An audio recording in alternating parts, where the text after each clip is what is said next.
The gates of paradise and hell. Question. A hadith says, in Ramadan, the gates of paradise are opened and the gates of hell are closed.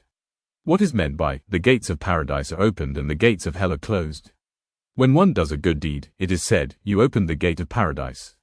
Is the gate of paradise closed and do we open it? Answer. We do not open it. It is opened according to our deeds. The gates of paradise are open to those who believe and do good deeds.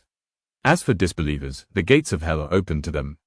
Saying to a Muslim, you have opened the gate of paradise, means, you have done a deed that will bring about your entering paradise.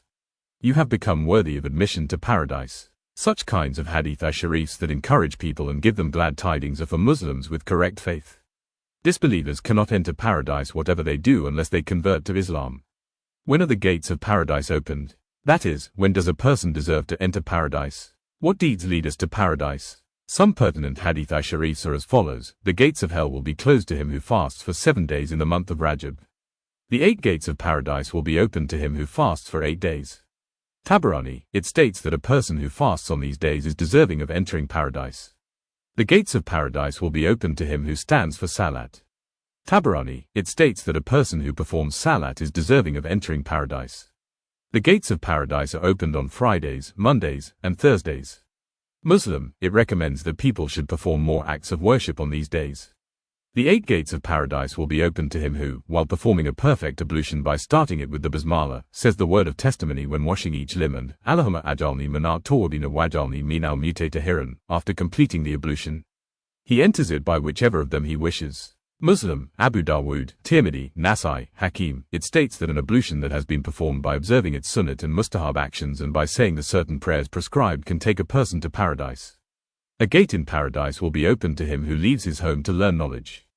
Ibn Asakir, it states that those who learn knowledge that is compatible with our religion to make themselves useful to Muslims are deserving of entering paradise. 2 gates will be opened from paradise to a person who reaches the morning in obedience to his parents for the pleasure of Allah. If one of his parents is alive, then 1 gate will be opened. Ibn Asakir, a Muslim child who earns the pleasure of her parents compatibly with our religion is deserving of entering paradise. All the gates of paradise will be opened to him who performs 5 daily prayers, who fasts in Ramadan, who gives the zakat, and who abstains from 7 major sins. It will be said to him, enter it peacefully and safely. Nasai, it states that a Muslim who performs what is commanded and who abstains from what is prohibited is deserving of entering paradise. The Hamims, Quranic chapters beginning with Hamim, are 7. The gates of hell are 7, too. Each will come before each gate of hell and will say, O my Lord, do not allow anyone who believed in me and who read me to enter by this door. Bayhaqi, it states that those who read the mentioned Quranic verses are deserving of going into paradise. Be truthful. Truthfulness is 1 gate from the gates of paradise. Beware of lying. Lying is 1 gate from the gates of hell. Hatib, it states that truthful people are deserving of going into paradise while liars are deserving of going into hell. Such statements are of the kind dhik al-juz'a radat al-kul. That is, a part of an issue is said but the whole of it is meant. A disbeliever, too, may tell the truth, but a disbeliever cannot go into paradise, even if she tells the truth. On the other hand, a Muslim will definitely enter paradise at last, even if she lies.